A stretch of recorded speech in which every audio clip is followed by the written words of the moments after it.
Então, pessoal, a gente vai estar lendo o seminário um e eu gosto sempre de dar um adendo de quando a gente está lendo alguma obra, pensar no ano que ela foi escrita, né? E por quem foi escrito, o que estava acontecendo e tal. Então, França, a gente vai ler o seminário um, que é Os Escritos Técnicos de Freud.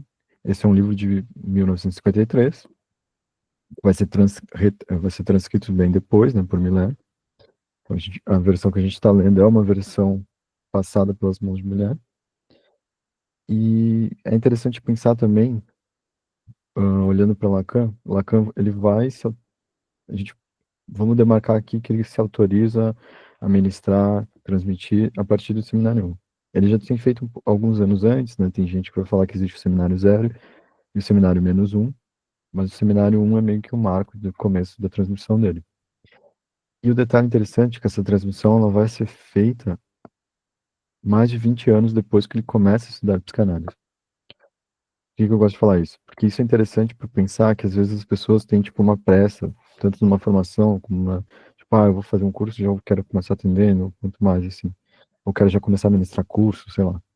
Mas Lacan, pensando nele, propriamente dito, né, teve todo esse tempo de preparo antes de começar a fazer os seminários. Então, os seminários, eles se baseiam num período de um ano e são lições que ele ia dando. Por exemplo, aqui a gente vai ter, nossos encontros seriam como uma lição, só que a gente vai seguir a leitura até onde a gente dá, priorizando esse horário de uma hora. Então pode ser que a gente lê um pouco mais, lê um pouco menos, e em determinados momentos a gente pode pausar, conversar, e assim vai. Então, todo mundo com, né, o livro ou o PDF em mãos, a gente vai começar na página 9, que é a abertura do seminário, e podemos começar. O mestre interrompe o silêncio, com qualquer coisa, um sarcasmo, um pontapé. É assim que procede, na procura do sentido, o mestre budista. Segundo a técnica Zen, cabe aos alunos, eles mesmos, procurar a resposta às suas próprias questões. O mestre não ensina ex-cátedra, uma ciência já pronta. Dá a resposta quando os alunos estão a ponto de encontrá-la. Essa forma de ensino é uma recusa de todo o sistema. Descobre um pensamento em movimento. Serve, entretanto, ao sistema, porque apresenta necessariamente uma face dogmática. O pensamento de Freud é o mais perpetuamente aberto à revisão. É um erro reduzi-lo a palavras gastas. Nele, cada noção possui vida própria. É o que se chama precisamente a dialética. Algumas dessas noções foram, num dado momento, indispensáveis a Freud, porque respondiam a uma questão que ele havia formulado antes em outros termos. Só se aprende, pois, o valor delas, ressituando-as no seu contexto. Mas não basta fazer história do pensamento, e dizer que Freud apareceu num século cientista. Com a interpretação dos sonhos, efetivamente algo de uma essência diferente, de uma densidade psicológica concreta, é reintroduzido, a saber, o sentido. Do ponto de vista cientista, Freud apareceu ligar-se então ao pensamento mais arcaico, ver alguma coisa nos sonhos. Ele volta em seguida à explicação causal. Mas, quando interpretamos um sonho, sempre estamos em cheio no sentido. O que está em questão é a subjetividade do sujeito, os seus desejos, na sua relação com seu meio, com outros, com a própria vida. Nossa tarefa aqui é reintroduzir o registro do sentido, registro que é preciso reentregar ao seu nível próprio. Bruck, Ludwig, Helsmoor, Du Bois-Reymond tinham construído uma espécie de fé jurada. Tudo se reenvia a forças físicas, as da atração e a da repulsão. Quando nos damos nessas premissas, não há nenhuma razão para sair delas. Se Freud saiu, é que ele se deu outras. Ouso dar importância àquilo que lhe acontecia, às antinomias da sua infância, às suas perturbações neuróticas, aos seus sonhos. Daí ser Freud para todos nós um homem, que, como cada um, está colocado no meio de todas as contingências, a morte, a mulher e o pai. Isso constitui uma volta às fontes, e mal merece o título de ciência. O mesmo se dá para a psicanálise e para a arte do bom cozinheiro, que sabe cortar bem o animal. destacar a articulação com a menor resistência. Sabemos que há, para cada estrutura, um modo de conceptualização que lhe é próprio, mas como se entra por aí, na via das complicações, preferimos nos ater à noção monista de uma dedução do mundo. Assim nos perdemos. Temos de nos aperceber de que não é com a faca que dissecamos, mas com conceitos. Os conceitos têm sua ordem de realidade original, não surgem da experiência humana, que não seriam bem feitos. As primeiras denominações surgem das próprias palavras. São instrumentos para delinear as coisas. Toda ciência permanece, pois, muito tempo nas trevas, entravada na linguagem. Há de início uma linguagem já toda formada, de que nos servimos como de um mau instrumento. De tempos em tempos, efetuam-se inversões, do flogístico ao oxigênio.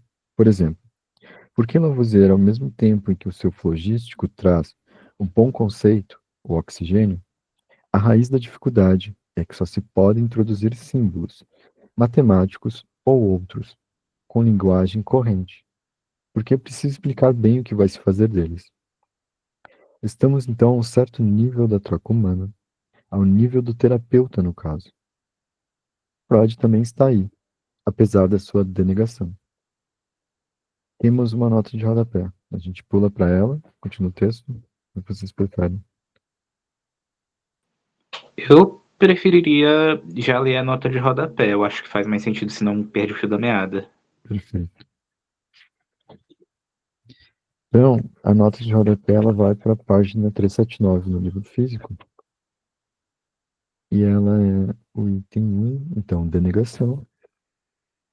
Tradução de Negation, equivalente ao termo alemão Verneinung.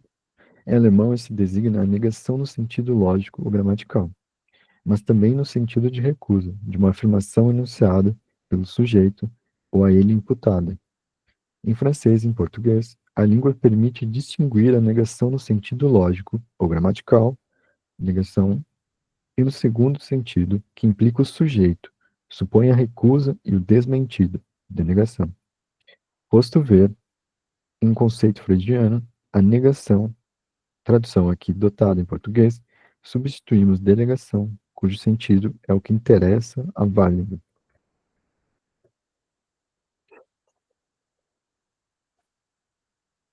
Então, página 11, a gente volta, segundo parágrafo.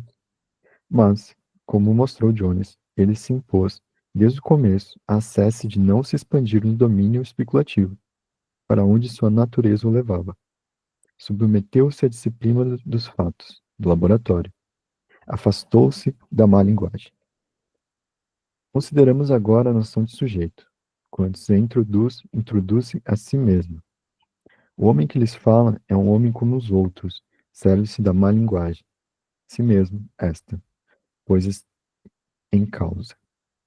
Assim, desde a origem, Freud sabe que só fará progressos na análise das neuroses se analisar. A importância crescente hoje atribuída à contratransferência significa o reconhecimento do fato de que na análise não há somente o paciente, se há dois, e não apenas dois. Fenomenologicamente, a situação analítica é uma estrutura. Isso quer dizer que, só através dela, certos fenômenos são isoláveis, separáveis. É uma outra estrutura, a da subjetividade, que dá aos homens a ideia de que são compreensíveis para si mesmos. Ser neurótico pode, portanto, servir para se tornar bom psicanalista, e no início isso serviu a Freud. Como o Sr. Jordain, com a sua prosa, nós fabricamos sentido. Contrassenso, não senso. E ainda seria preciso encontrar aí linhas de estrutura. Jung também, maravilhando-se, redescobre nos símbolos dos sonhos e das religiões certos arquétipos próprios da espécie humana. Também isso é uma estrutura, mas diversa da estrutura analítica. Freud introduziu o determinismo psíquico a essa estrutura. Daí a ambiguidade que se encontra em todo lugar na sua obra. Por exemplo, o sonho é desejo ou reconhecimento de desejo. Ou ainda, o ego é, por um lado, como um ovo vazio, diferenciando na sua superfície pelo contato com o mundo da percepção. Mas é também, cada vez que o encontramos, aquele que diz não, ou eu, que diz a gente, que fala dos outros, que se exprime nos diferentes registros. Vamos seguir as técnicas de uma arte do diálogo, como um bom cozinheiro. Devemos saber que juntas, que resistências encontramos. O superego é uma lei desprovida de sentido, mas que, entretanto, só se sustenta da linguagem. Se eu digo, viverás à direita, é para permitir ao outro ajustar a sua linguagem à minha. Penso no que se passa na cabeça dele no momento em que ele fala. Esse esforço para chegar a um acordo constitui a comunicação própria, a linguagem. Esse tu é tão fundamental que intervém antes da consciência. A censura, por exemplo, que é intencional, age contudo antes da consciência. Funciona como vigilância. Tu não é um sinal, mas uma referência ao outro. É a ordem e amor. Igualmente, o ideal do eu é um organismo de defesa perpetuado pelo eu. Temos uma nota de rodapé, então vamos para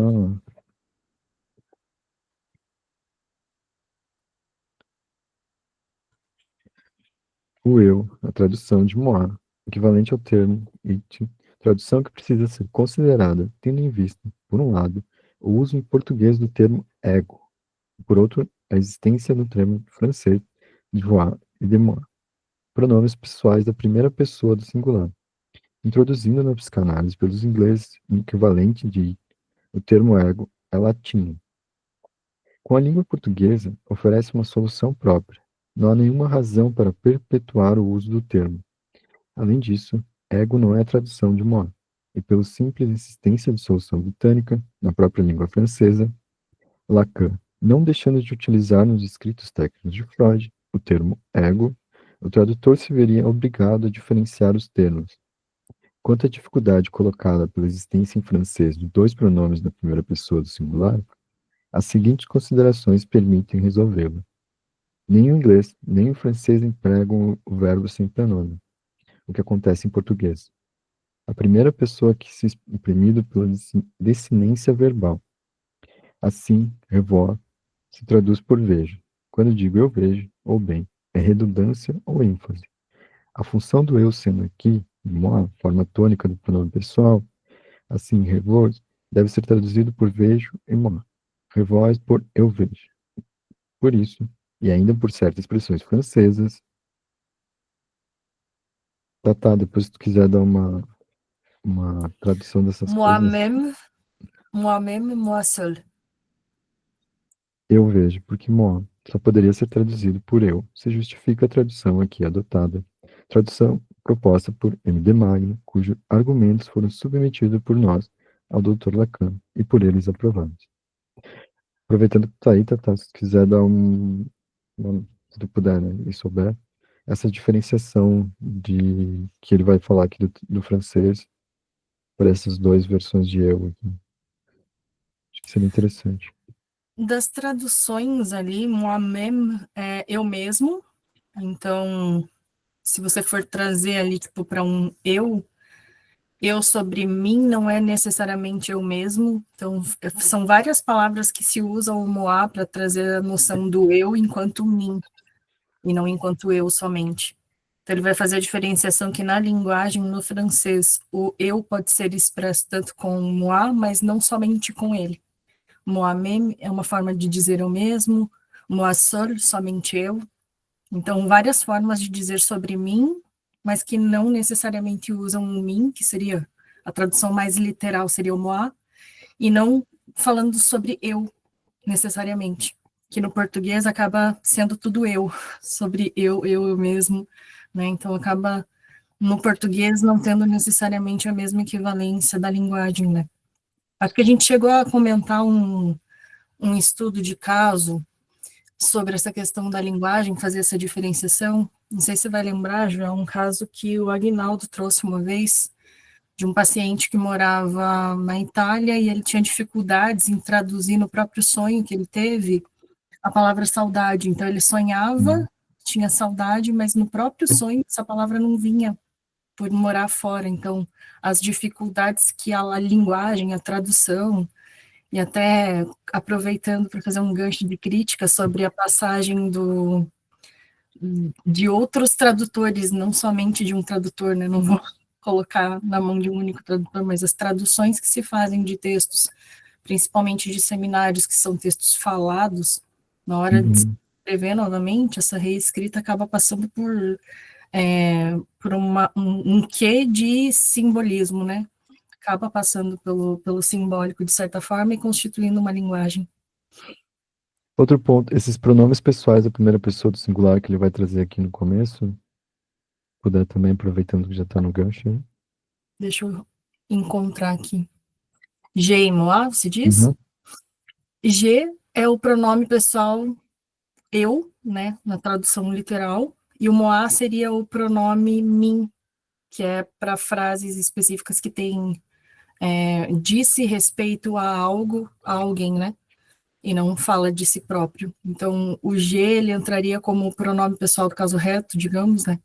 Primeiro, o pronome de indicativo do eu mesmo, e o moi seria mais na equivalência do mim, no mais literal, assim, né? Então, quando está falando ali de G, moi, seria na tradução mais literal possível, eu e mim, para via das dúvidas. Na hora da leitura, acho que fica bem mais fácil de ler os textos quando é introduzido G e moi ao longo das conceituações, quando você faz essa pequena tradução literal de G para eu e de moi para mim. Acho que você acaba entrando numa facilidade de entendimento do conceito por completo. Interessante. No espanhol também tem uma parada assim, que é o yo e a mim me gusta. Então, esse acho que vai por esse mesmo caminho. Só pra gente aqui no português que não tem. Mais alguém quer comentar algum ponto?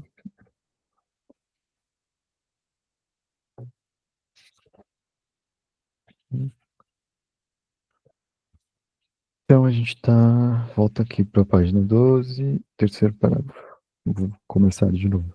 Igualmente, o ideal do eu é um organismo de defesa perpetuado pelo eu, para prolongar a satisfação do sujeito, mas é também a função mais deprimente, no sentido psiquiátrico do termo. O id não é redutível a um puro dado objetivo. As funções do sujeito, nunca numa análise, chegou a determinar uma taxa de agressividade ou de erotismo. O ponto que conduz o progresso na análise, o ponto extremo da dialética de reconhecimento existencial, é tu és isto. Esse ideal nunca é de fato atingido. O ideal na análise não é o domínio completo de si, a ausência de paixão. É tornar o sujeito capaz de sustentar o diálogo analítico, de não falar nem muito cedo, nem muito tarde. É isso que visa uma análise didática. A introdução de uma ordem de determinações na existência humana, no domínio do sentido, se chama a razão. A descoberta de Freud é a redescoberta, num terreno não cultivado, da razão. 18 de novembro de 1953, né? Então falta a continuação dessa aula, assim como todas as aulas do fim do ano de 53.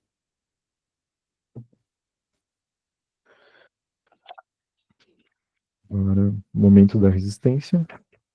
Então, a gente já vai para o item 1 do texto, na página 15. Introdução aos comentários sobre os escritos técnicos de Freud, então, o seminário, a confusão na análise, a história não é o passado e teorias do ego.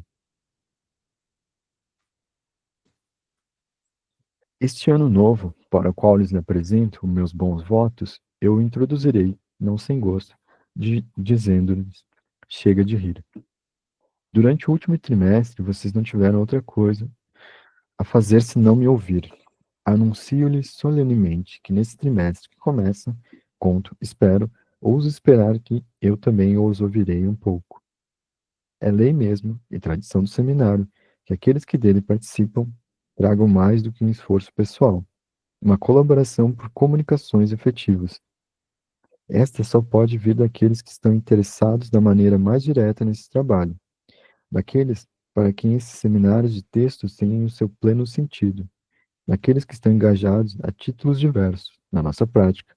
Isso não excluirá que vocês obtenham de mim a resposta que estiverem em condições de lhe dar. ser-me-ia particularmente apreciável que todos e todas, na medida dos seus meios, dessem para contribuir com este novo estágio do seminário o seu máximo. Seu máximo, isso consiste em que, quando eu interpelar um de vocês para encarregá-lo de uma sessão precisa de nossa tarefa comum, não se responda com um ar enfastiado, que justamente nessa semana se tem encargos particularmente pesados. Eu me endereço aqui àqueles que fazem parte do grupo de psicanálise que representamos.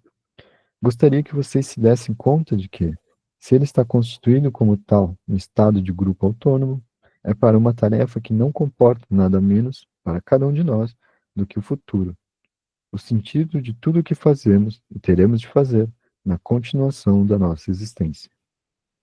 Se vocês não vêm para colocar em causa toda a sua atividade, não vejo por que estão aqui. Os que não sentiriam o sentido dessa tarefa, por que permaneceriam ligados a nós, ao invés de se juntarem a uma forma qualquer de burocracia? Porque já começa de uma forma bem amigável. Tem um. Essas reflexões são, ao meu ver, particularmente pertinentes, no momento em que vamos abordar o que comumente se chama os escritos técnicos de Freud. Escrito técnico é um termo já fixado por uma certa tradição. Durante a vida de Freud, apareceu sob o título de Kleine Neurose Schrift, um pequeno volume em oitavo, que isolava um certo número de escritos de Freud, que iam de 1904 a 1919, e cujo título apresentava e conteúdo indicavam que o seu tema era o método psicanalítico. O que motiva e justifica esta forma é que cabe alertar algum prático inexperiente que gostaria de se lançar na análise e que é preciso lhe evitar um certo número de confusões quanto à prática do método, quanto à sua essência também. Encontramos nesses escritos passagens extremamente importantes para aprendermos o progresso que teve, no curso desses anos, a elaboração da prática. Nele, vemos aparecer gradualmente noções fundamentais para compreender o modo de ação da terapêutica analítica. A noção de resistência e a função da transferência, o modo de ação e de intervenção na transferência, e mesmo, até um certo ponto, o papel essencial da neurose de transferência. Inútil, pois, sublinhar, ainda mais que esse pequeno grupo de escritos tem um interesse todo particular. É certo que esse agrupamento não é completamente satisfatório, e o termo escrito técnicos não é talvez o que lhe dê a sua unidade. Essa unidade não é menos efetiva. O conjunto testemunha uma etapa no pensamento de Freud. É sob esse ângulo que o estudaremos. Há aí uma etapa intermediária. Ela segue o primeiro desenvolvimento daquilo a que alguém, um analista cuja pena nem sempre é da melhor veia, mas que fez, nessa ocasião, um achado bastante feliz e até bonito. Chamou a experiência germinal de Freud. Ela procede à elaboração da teoria estrutural. O começo dessa etapa intermediária deve ser situado entre 1904 e 1909. Lacan levou realmente a sério o retorno a Freud, né? Ele não voltou para os últimos textos, ele voltou para o início do início, quase. Em 1904, aparece o artigo sobre o método psicanalítico, de que alguns dizem que é onde, pela primeira vez, emerge a palavra psicanálise, o que é falso, porque foi empregada por Freud bem antes. Mas, enfim, ali ela é empregada de maneira formal, e no próprio título do artigo de 1909, é o ano das conferências da Clark University da viagem de Freud à América, acompanhada de seu filho, Jung. Bem um pouco debochado. Se retomamos as coisas no ano de 1920, vamos elaborar-se a teoria das instâncias, a teoria estrutural ou ainda a metapsicológica, como Freud a chamou. Aí está um outro desenvolvimento que ele nos legou de sua experiência e de sua descoberta. Como vocês veem, os escritos disso técnico escalonam-se entre esses dois desenvolvimentos. É o que lhes dá sentido acreditar que tiram sua unidade do fato de que neles Freud fala da técnica, É uma concepção errada. Em certo sentido, Freud nunca cessou de falar da técnica. Só preciso evocar perante vocês o estudo em Albert Einstein, que não passam de uma longa exposição da descoberta da técnica analítica. Ali vemos informação, e é o que constitui o valor desses estudos. Se se quisesse fazer uma exposição completa, sistemática do desenvolvimento da técnica em Freud, é porque eles se deveriam começar. A razão pela qual não tomei os estudos em Albert Einstein está apenas no fato que não são facilmente acessíveis, porque nem todos vocês leem o alemão, nem mesmo o inglês. Sem dúvida, há outras razões, além dessas oportunidades, que fazem com que eu tenha escolhido os escritos técnicos. Na própria interpretação dos sonhos, trata-se o tempo todo, perpetualmente, de técnica, posto de lado o que ele escreveu sobre temas mitológicos, etnográficos, culturais. Não há uma obra em que Freud não nos traga alguma coisa sobre a técnica. Inútil ainda sublinhar que um artigo como Análise Terminável e Interminável, apreciado por volta do ano de 1934, é um dos artigos mais importantes quanto à técnica. Gostaria de acentuar agora em que espírito me parece desejável que prosseguiremos. Nesse trimestre, o comentário desses escritos é necessário fixá-los desde hoje.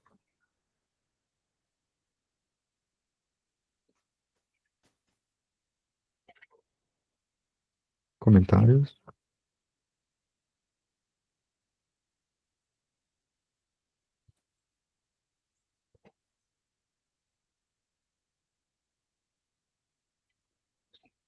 Tem dois.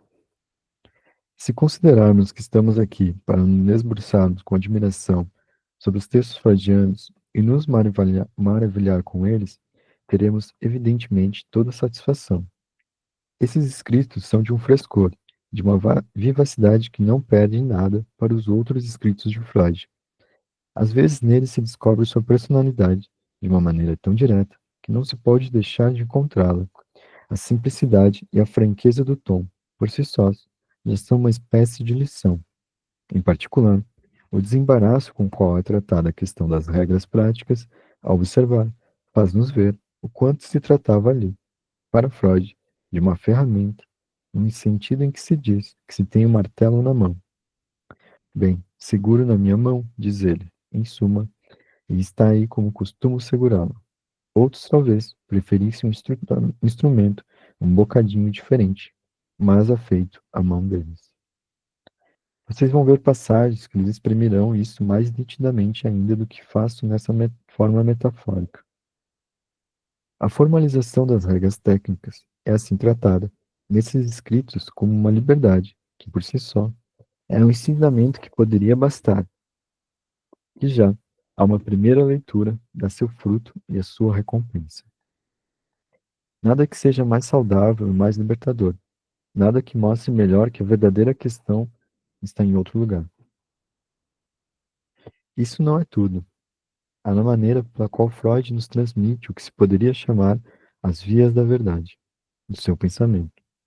Ainda, uma outra face que se descobre em passagens que talvez venham em segundo plano, mas que, não obstante, são muito sensíveis.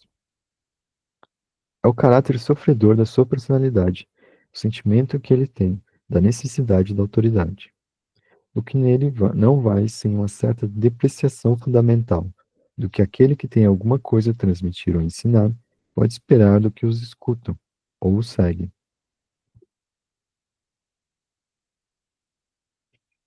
Vamos notar um negocinho aqui.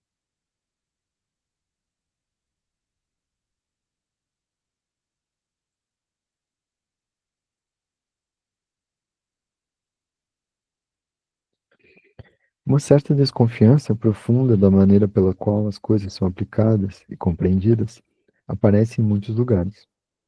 Acredito mesmo, vocês verão, que se encontra nele uma depreciação toda particular da matéria humana que lhe é oferecida no mundo contemporâneo.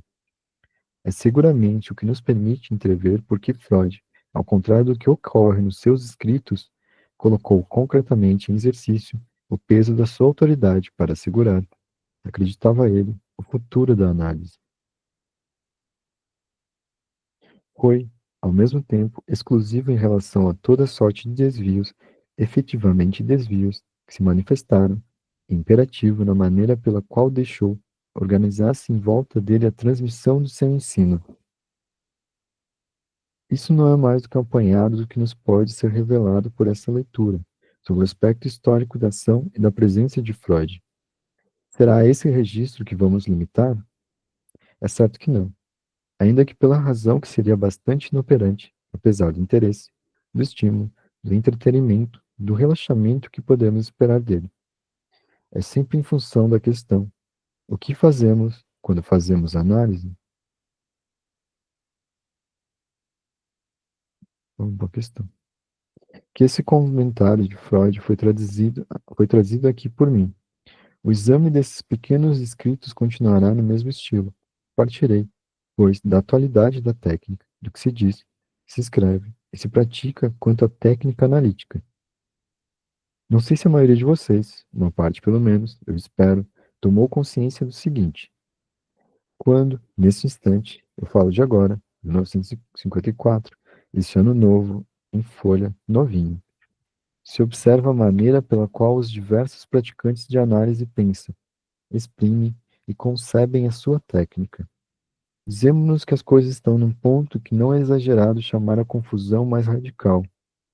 Coloco a vocês a par de que atualmente, entre os analistas e dos que pensam, o que já diminuiu o círculo, não existe talvez um único que tenha, no fundo, a mesma ideia que qualquer outro dos seus contemporâneos ou vizinhos a respeito daquilo que se faz, daquilo que se visa, daquilo que se obtém e daquilo que se trata na análise.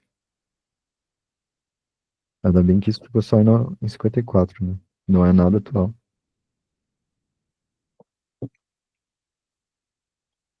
E mesmo, a ponto de podermos nos divertir com esse joguinho, que seria comparar as mais extremas concepções, veríamos que eles chegam a formulações rigorosas, contraditórias, e isso sem procurar amantes de paradoxos.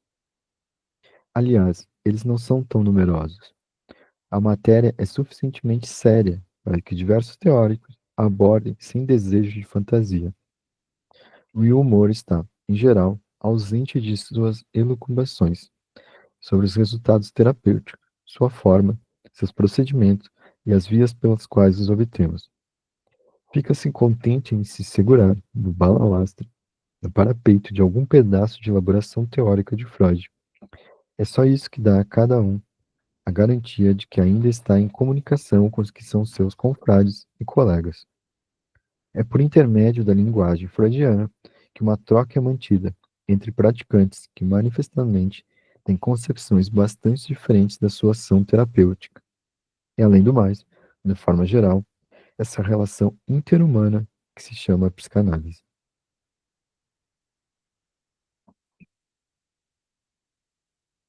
Quando digo relação interhumana, vocês já veem que coloco a coisa no ponto a que chegaram atualmente.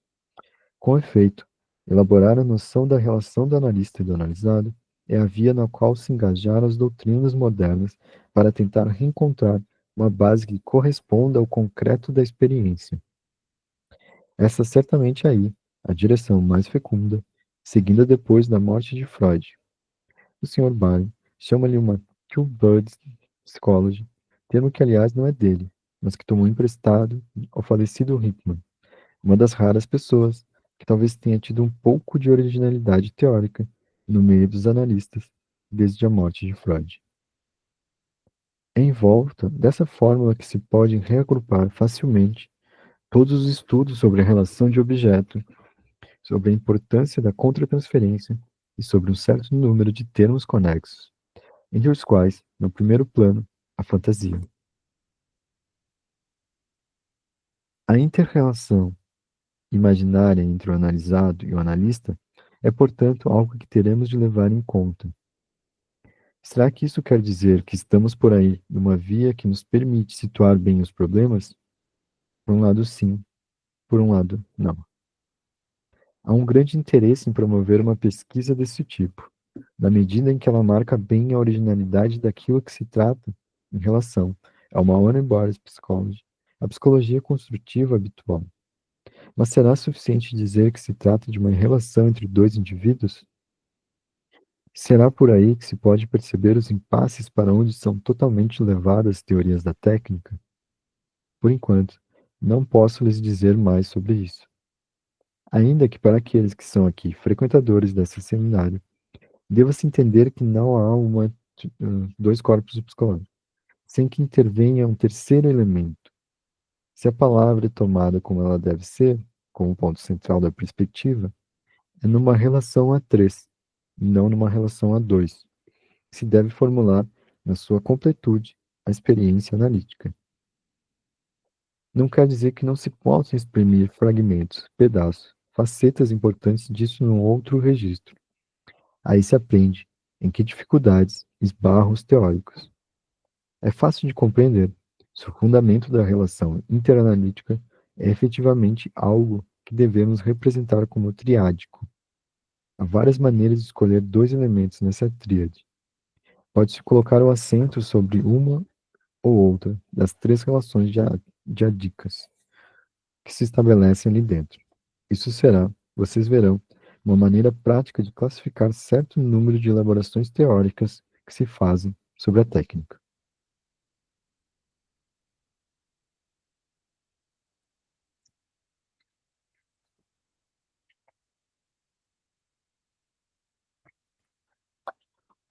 Algum ponto?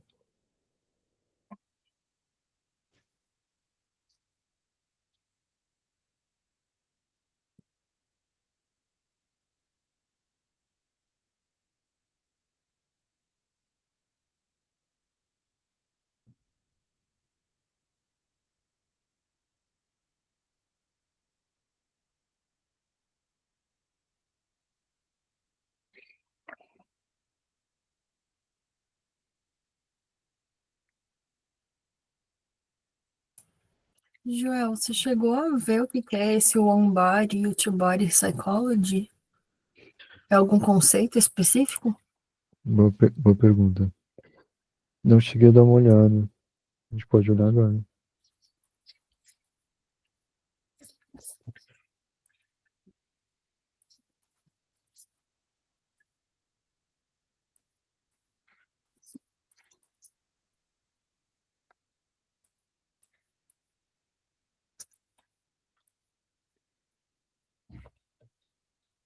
Em psicologia, o termo One Body Error foi o que eu encontrei mais próximo, mas não de One Body Psychology. Dá pra pegar pelo body ali, que é o.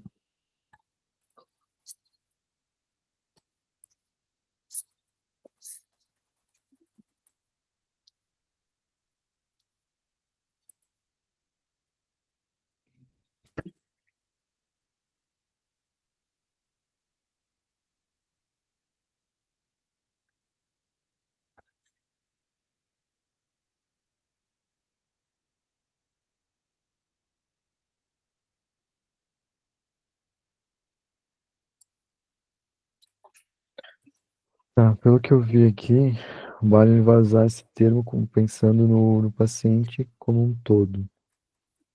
Que eu, olhando para a psicologia, eu acho que avançou para um outro ponto que seria tipo o sujeito biopsicossocial.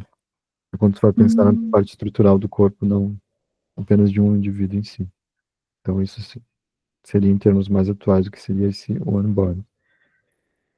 Mas daí então depois tem essa versão atualizada que seria atualizada lá naquele momento. Uhum.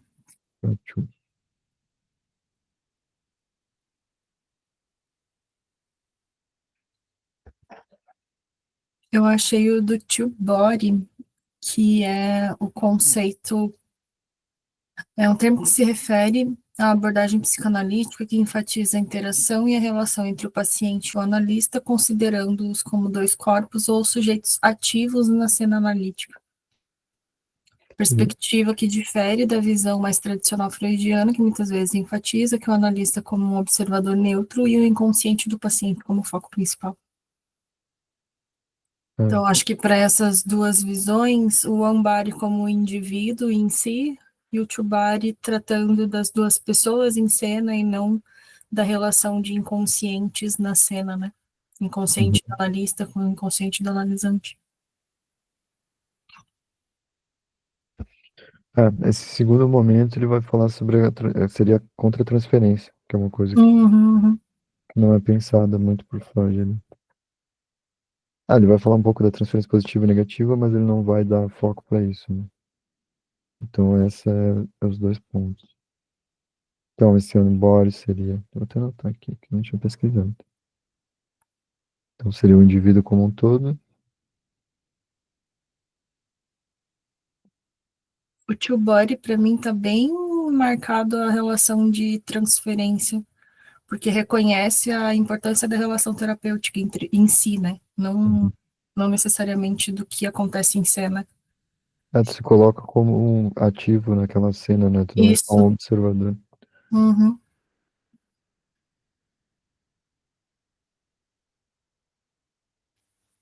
Mais alguém fez sentido?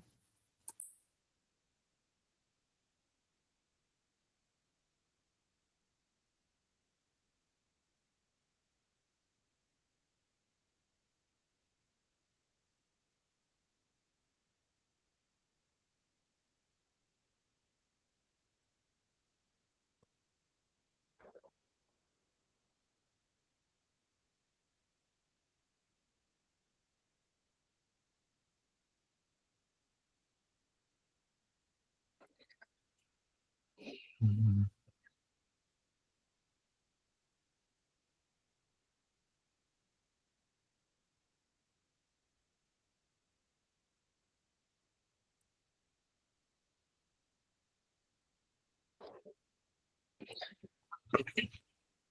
Então, quando a gente lê esse texto, agora ele já faz uma outra chave.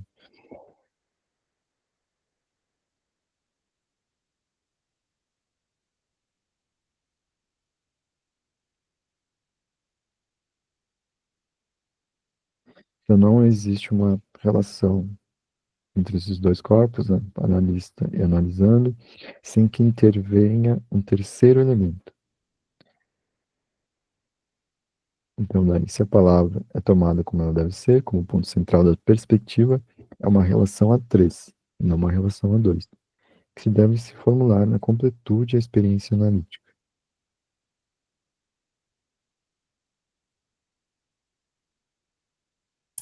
A inserção do inconsciente como terceiro elemento, não somente a relação entre os corpos, né? Na cena. Pode ser.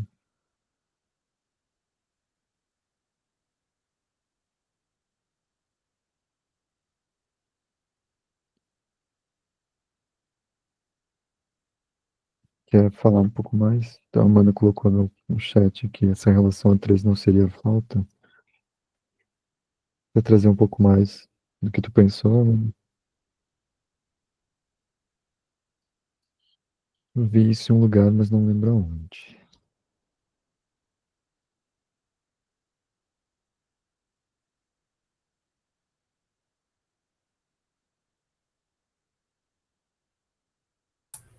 Eu acho que, se não me falha a memória, a relação entre dois significantes, que existe a ânsia, será que não é desse lugar?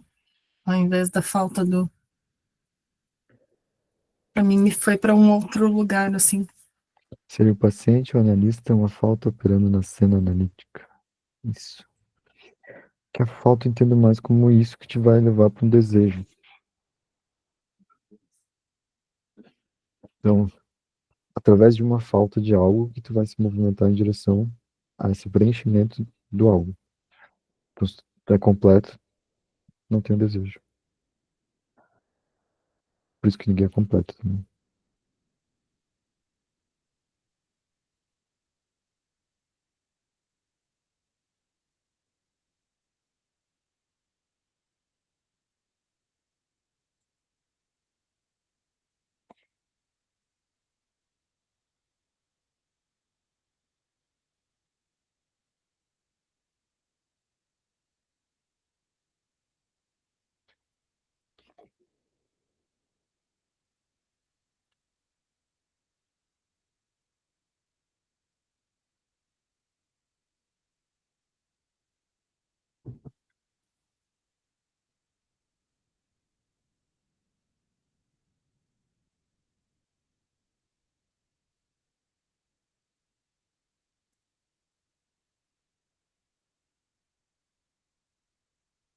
E é interessante que aqui ele vai falar, né, então ele traz esse ponto do primeiro corpo, depois os dois corpos. E daí ele fala, né, será por aí que se pode perceber os impasses para onde são atualmente levadas as teorias da técnica? Por enquanto não lhe posso dizer mais sobre isso. Aí pode estar essa falta que tu traz, mano. Ele deixa sempre com uma falta. Nunca fecha uma questão.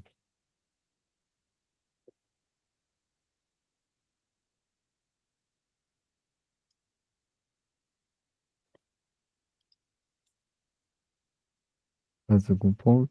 Apesar que já estamos no horário. Eu ia começar o item 3, mas eu acho que não faz muito sentido a gente começar a ler ele depois, semana que vem tem que voltar, né? Acho que a gente pode parar nesse item 2. Se quiserem trazer mais algum ponto. Teve uma outra parte que eu achei interessante, lá na página 11, que é a da abertura ainda, ele fala: consideremos agora a noção de sujeito. Quando se introduz, introduz-se a si mesmo. E aí, no finalzinho do parágrafo, ele fala assim: si mesmo está, pois em causa. Eu não entendi muito isso, e eu ainda fiquei pensando, enquanto vocês estavam falando isso do One Body, e aí, se tinha alguma ligação, né? Acho que não. Página 11.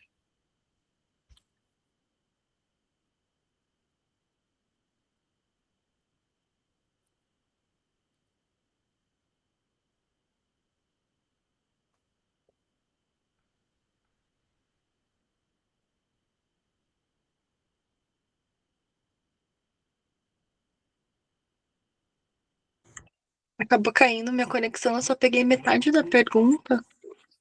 Não entendi direito o que que é. Eu ia parafrasear, mas Jefferson pode refazer a sua pergunta, por favor. Agora eu também fiquei na dúvida de qual era a minha pergunta, mas eu não sei, enquanto vocês estavam falando sobre aquela parte do One Body, eu fiquei pensando se poderia ter alguma ligação com esse parágrafo da página 11, que ele fala: consideremos agora a noção de sujeito. E aí ele fala: quando se introduz, introduz-se a si mesmo. E aí no finalzinho ele fala assim: si mesmo está, pois, em causa. Essa parte eu não entendi muito, e tentando ligar com o que vocês estavam falando.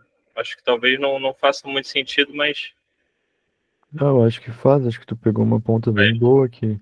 Porque daí agora eu tava lendo enquanto tu repetia. Porque depois que termina, então, né, considerando que né, quando se introduz a si mesmo, daí depois ele tem um parágrafo, né, ele vai falando de Freud, e daí depois, no outro, a importância crescente hoje atribuída à contra-transferência, que é desse ponto que ele vai trazer do Tillbody, significa o reconhecimento do fato de que na análise não há somente o paciente, se é dois, e daí então traz esse ponto mesmo, essa marcação do que a gente estava conversando, muito bom. Mas aí ele também já fala, e não apenas dois, que é quando ele já vai fazer essa problemática de que, peraí, tem algo mais ainda. Se a gente lê essa frase, se é dois, no sentido de dúvida, a gente não consegue ler a frase ser no sentido de ser, de existir. Então, se é dois, né? E ao mesmo tempo, não apenas dois. Acho que só para fazer a desambiguação da palavra, porque ela traz o sentido tanto do ser de dúvida quanto do ser de seja. Uhum.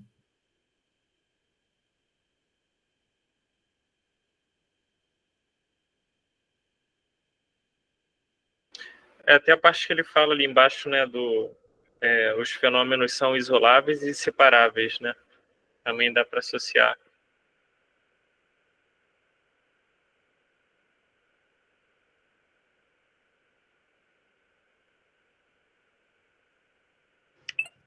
Vai para uma outra leitura também, de que a gente não vê necessariamente na psicanálise somente leitura fenomenológica, né? Então, existe um outro olhar, mas ele está trazendo aqui, se a gente for considerar a leitura de fenômeno na análise, esses fenômenos são isoláveis, são separáveis.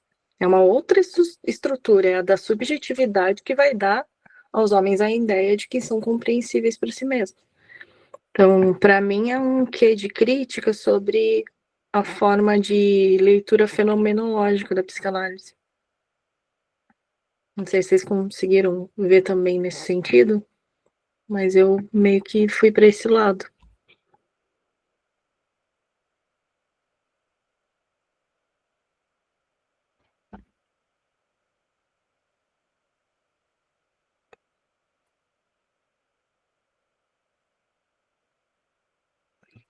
Isso é um bom ponto. Eu tinha passado e não tinha amarrado essa volta. Interessante esse teu olhar aí.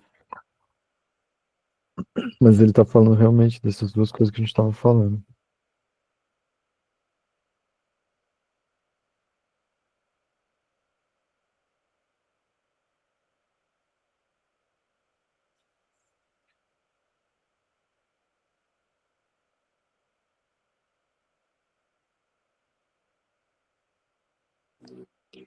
Para mim, parece que ele está colocando a linguagem, né, a palavra, como o terceiro elemento. Quando ele diz, deva-se entender que não há uma two-body psychology sem que intervenha um terceiro elemento.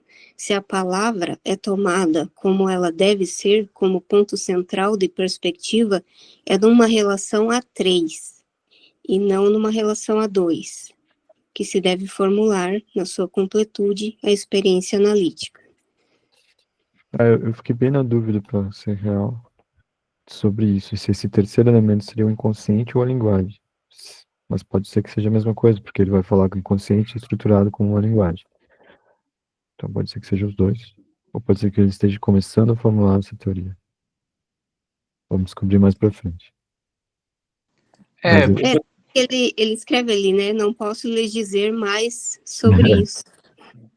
aqui também, escutando o que vocês estavam falando agora, acho que também tem a ver com a busca que o Lacan faz, né, nesse primeiro momento, de um significante que represente o inconsciente, uma palavra que tenha o inconsciente ali nisso também, que aí depois ele vai para um caminho diferente, mas acho que ele está bastante focado nisso nesse primeiro momento. Não sei, foi o que me veio em mente agora. Uhum. Para mim, o que pegou foi a fantasia, quando ele fala a inter-relação imaginária entre o analisando e o analista. É, portanto, algo que teremos que levar em conta, porque esse terceiro elemento, né, ele depende da fantasia do sujeito, né, do que aquilo representa para o sujeito, do que ele está falando, o que ele está dizendo, né.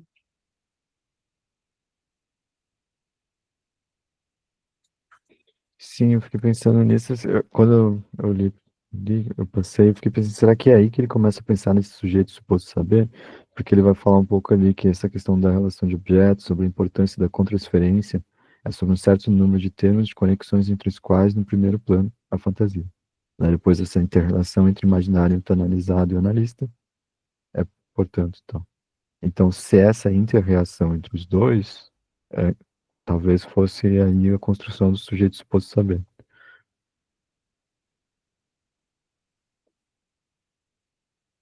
Que é algo dessa fantasia, né? Esse imaginário. Não sei se é bem a fantasia, mas imaginário.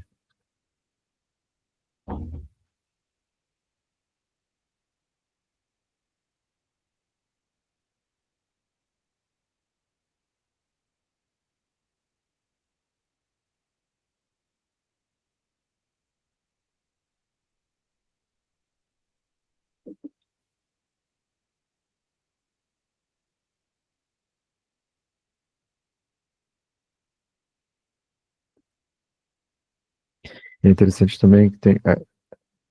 Sabe quando tu vai ver uma série que tu já sabe alguns spoilers? É mais ou menos isso que tá rolando pra mim agora. Porque, tipo, aqui ele vai falar sobre relação de objeto.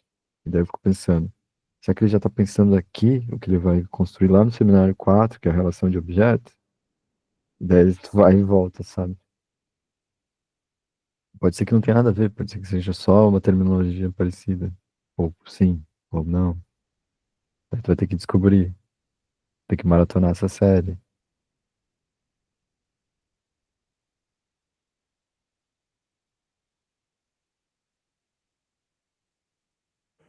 Acho que num primeiro momento é ele meio que fazendo o mesmo trajeto que Freud fez no escrever dele, que o Freud ele faz um caminho muito do eu tô aqui experimentando, vou escrevendo enquanto isso, explico, retomo até a minha explicação para eu me entender no que eu expliquei, para daí poder ir conceituando a partir disso. Eu acho que aqui nesse primeiro momento ele está fazendo isso, voltando na letra freudiana e pegando, tá, eu entendi isso, e aqui eu estou parafraseando ele, parafraseando Freud, para tentar entender um pouco mais e levar para um outro patamar.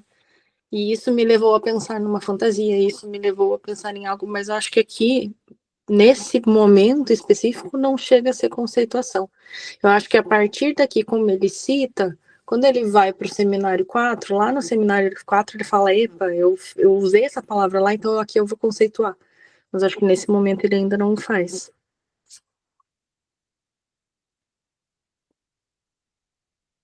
Aí pode ser que essa fantasia se torne um imaginário, né? Lá na frente. Ele vai trazer fantasia como conceito posteriormente, né? Então, de alguma forma, ele vai se haver com os termos que ele usou aqui para ir conceituando depois a própria teoria que ele está construindo. Mas acho que nesse primeiro momento, não necessariamente, porque que ele usa a fantasia muito num sentido corriqueiro. Não sei se vocês têm essa mesma sensação. Não vejo aqui como conceito, de fato. Até o uso da palavra imaginário. Não necessariamente como conceito que é imaginário, que não é, né, a imaginação, no caso, né? É diferente de imaginação. Aqui ele está muito mais no sentido do imaginativo mesmo, né? Então, não sei se eu consigo ainda ver ele tecendo essa amarração aqui. Tem esse ponto até que teria que dar uma consultada no francês, porque, por exemplo, esse fantasia vai ser o seminário 14, que vai ser o fantasma, que é a tradução que é usada hoje. Mas pode ser que seja a mesma terminologia que ele esteja usando. Então tem esse problema da tradução também. Mas é interessante. São questões bem interessantes. E outro ponto é que, tipo, diferente de Freud, é que ele tá mais na associação livre, né? Ele ia lá pro seminário e ficava falando, entenda quem entender.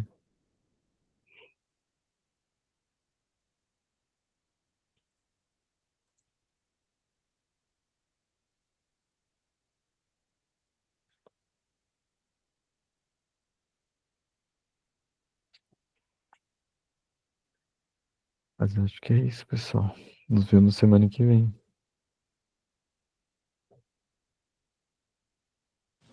Boa noite, pessoal. Boa noite, até mais. Tchau, boa Boa noite. noite, gente. Até semana que vem.